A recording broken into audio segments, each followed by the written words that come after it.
Gab Marcotti with us. Let's start with you. What an impressive second half from Lazio, coming from behind to get the win. Yeah, no question about it. Look, I was one of those guys who thought, all right, lots are going to tail off.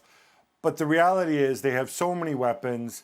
They figured out perfectly well how Conte was going to play. For most of the game, it was a very defensive game. It was a very sort of tactical game from both sides.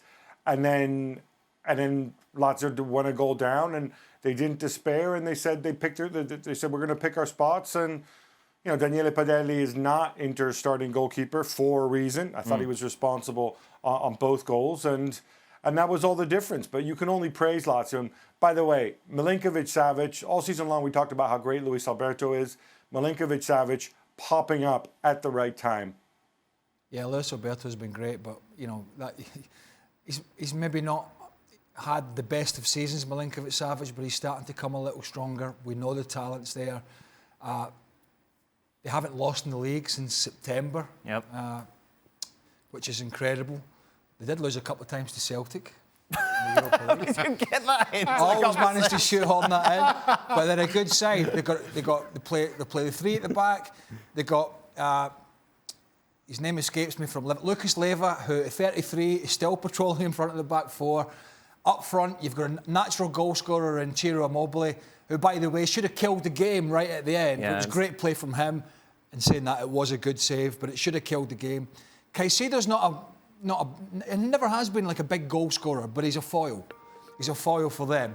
And so whilst the rest of the team are getting the balance right under Inzaghi, if this guy continues the form that he's in and has been this season, they're not going anywhere. It's incredible. 26 goals in 24 games. Yeah. As Craig said, he had that great chance to make it 3-1 late on. Every time he gets the ball, somehow you feel it's going to end up in the back of the net. He's an incredible finisher. And I mean, that speaks for itself. A lot of penalties in there. You have to have that caveat. But Immobile in and around the box doesn't need an awful lot of room and is as clinical as it comes. This is a Lazio team that, again, continues to amaze. Even when they go behind, no real panic, and you saw that from Inzaghi on the sidelines. They know what they're doing. This is no fluke. Who's Conte blaming for this defeat, Gab? He's not really blaming anybody. He's saying that, you know, he said the usual things that he always says. He talked about how, you know, they put in a lot of effort, but, you know, it's a step-by-step process and it's new and whatever else. One interesting thing that he was asked about is, you know, when you play this midfield, when there's no Sensi, you know, he said, are you going to find a place for Christian Eriksen as the team grows? You're going to find a place for him in the lineup. And he kind of bristled about Eriksen. He came out and he said, well, look, you know, we were top of the table. We got this far without Eriksen. One guy's not going to make a difference. It's so important to keep balance. And I just wonder a little bit if he looks at Eriksen and he sees him the way Eriksen appears, as kind of like a weakling, as a guy who's not going to run and put himself about.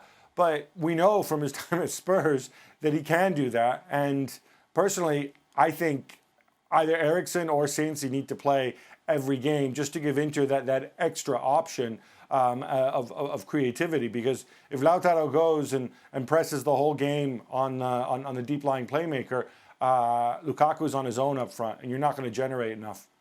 It's interesting stuff about Eriksen, about your new signing, about someone that's come in. Just to that point, they don't do that enough, though. They don't go and press enough. Inter, they're quite happy to be passive in a lot of the games and look for the counter-attack and look for the speed over the top and up the channels and Lukaku. And it's kind of worked for them so far. It hasn't been the prettiest, I'll say so far, up until the last couple of weeks. They've just lost 2 games. Coppa Italia, first leg, Napoli, and now today. And in some sense, as good as the second half was in the Milan derby, it was getting away from them for a long time. So that's 3 games I think he needs to look at and say, right, do I need to restart the motor? I do agree with Gab. I don't see the point of bringing in a playmaker when you've got a couple of guys up front that are bagging form and scoring goals and leaving them on the bench. Unless you think as a manager that it's going to be fine for him to come off the bench with 20 minutes to go when people are tired and he's going to open things up for you.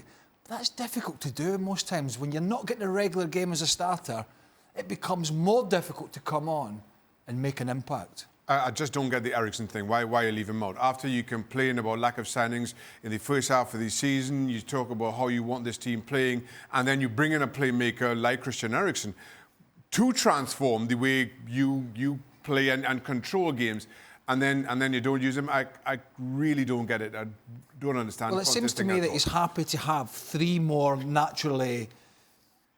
guys that can do both sides of the game better, or certainly the defensive side of the game better, and leave the two guys up front that Gab mentioned. It seems at the moment that's what he's happier to do.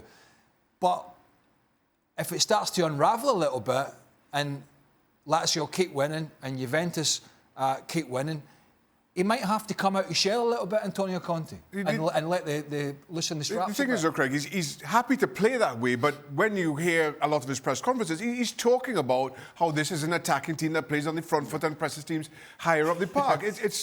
I don't get it. Go on, Gab.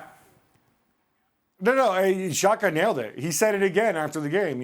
He says, "Well, I always believe that the best way to defend is to attack and be intense and do so continuously." Well, as the guy said, that's not happening. And against a team that's well organized defensively, it's a big ask, to expect Brozovic with Caicedo all over him to kind of single-handedly go and play make from deep.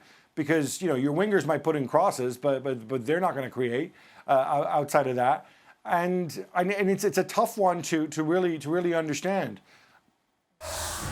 Thanks so much for watching ESPN on YouTube, and for more sports highlights and analysis, be sure to download the ESPN app, and for premium content and live streaming, subscribe to ESPN Plus.